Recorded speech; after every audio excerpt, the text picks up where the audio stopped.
bab ke-18, yaitu tentang anjuran sholat taubat. Anjuran sholat taubat. Hadisnya, ya, ada sebuah hadis saja dalam bab ini dengan sanad sahih dan 680 urutan dari awal kita belajar. Berbunyi dari Abu Bakar As-Siddiq radhiyallahu anhu, dia berkata, aku mendengar Rasulullah sallallahu alaihi wasallam bersabda, "Ma min rajulin yudhnibu dhanban, thumma yaqumu fayatatahhar, thumma yusalli, thumma yastaghfirullah, illa ghafarallahu lahu, thumma qara hadhihi al-ayah." Al-Imran 135, A'udzubillahi minasyaitonir rajim, "Walladzina idza fa'alu fahishatan aw zalamu anfusahum dzakarullaha fastaghfaru lidzunubihim wa may yaghfiru dzunuba illallah wa lam yusirru 'ala ma fa'alu wa hum ya'lamun." Artinya, tidaklah seorang laki-laki melakukan dosa kemudian, atau seseorang melakukan dosa kemudian dia berdiri dan bersuci, lalu sholat, kemudian memohon ampun kepada Allah, kecuali Allah akan mengampuninya. Kemudian beliau membaca firman Allah surah Al-Imran 135 yang berarti, dan orang-orang yang apabila mengerjakan perbuatan keji atau dosa atau menganiaya diri mereka, maka mereka ingat kepada Allah lalu memohon ampun terhadap dosa-dosa mereka. Dan siapa lagi yang dapat mengampuni dosa selain Allah? Dan mereka tidak meneruskan perbuatan kejinya itu sedang mereka mengetahuinya. Diriwayatkan oleh Tirmidzi dan dia mengatakan hadits hasan. Abu Daud, An-Nasai, Ibnu Majah dan Ibnu Hibban juga mengatakan sahih. Dan Al-Baihaqi berkata, "Thumma yusalli raka'atain," kemudian dia sholat 2 rakaat. Maksudnya jumlah rakaatnya 2. Dan disebutkan oleh Ibnu Huzaimah dalam sahihnya tanpa sanad, dan dia menyebutkan di dalamnya 2 rakaat. Hadis ini memberikan pelajaran kepada kita. Yang pertama adalah bahwasanya manusia tidak luput dari dosa, gitu kan. Oleh karena itu Allah subhanahu wa ta'ala memudahkan dalam syariatnya agar membuka pintu pengampunan. Apakah itu dengan istighfar lisan, ya, apakah itu dengan meninggalkan dosa itu dan berjanji sama Allah tidak akan mengulanginya, dan dia bisa menyempurnakan dengan sholat. Dan kita sudah menyebutkan 2 sholat mirip semua ini untuk pembersihan dosa, ya. Sholat tasbih tadi dan ini sholat taubat. Yang kedua, bagaimana kemahamurahan Allah subhanahu wa ta'ala. Ini mutiara dari hadis. Bagaimana kemahamurahan Allah subhanahu wa ta'ala. Allah mudahkan sekali dengan tadi sholat tasbih yang kurang lebih mungkin 15-20 menit.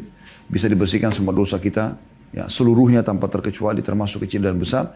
Juga dengan sholat taubat 2 rakaat ini, Allah subhanahu wa ta'ala bisa membersihkan dosa-dosa. Karena Nabi SAW mengatakan tidak ada seseorang berbuat dosa, maksudnya kecil ataupun besar, ya, kemudian dia bersuci, dia sholat 2 rakaat, kemudian dia mohon ampun, kecuali Allah akan memaafkan kesalahan. Ini kemahabesaran, kemahaluasan rahmat Allah subhanahu wa ta'ala yang luar biasa. Karena Allah memberikan kesempatan kepada kita untuk bisa, ya, membersihkan dosa-dosa. Dan memang teman-teman, kalau ada yang bertanya misalnya, kenapa harus kita bersihkan dosa? Maka jawabannya sederhana. Karena memang dosa itu efeknya besar, pelanggaran. Rasional gini, kalau seandainya Anda kerja di satu perusahaan, lalu Anda melakukan pelanggaran, kira-kira seperti apa? Anda di satu komunitas, Anda lakukan pelanggaran, kira-kira seperti apa? Tentu akan sangat terancam, bisa tidak lagi bersama dengan komunitas itu, bisa hilang fasilitas yang tadinya ada pada saat Anda menjadi seorang anggota, apakah itu staf pengajar di satu instansi, apakah pegawai di satu perusahaan, Anda akan hilang fasilitas tersebut karena melakukan pelanggaran, kan begitu. Nah, bisa saja fasilitas di muka bumi ini hilang semua.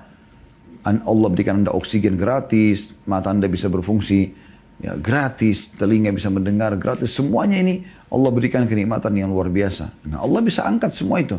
Dosa-dosa itu makin menumpuk, maka akan makin merusak, ya, tatanan kehidupan seseorang. Oleh karena itu, Allah sudah mengatur sistem seperti itu, dan Allah mudahkan bagi orang terlanjur terjerumus untuk bisa kembali ke jalan Allah subhanahu wa ta'ala.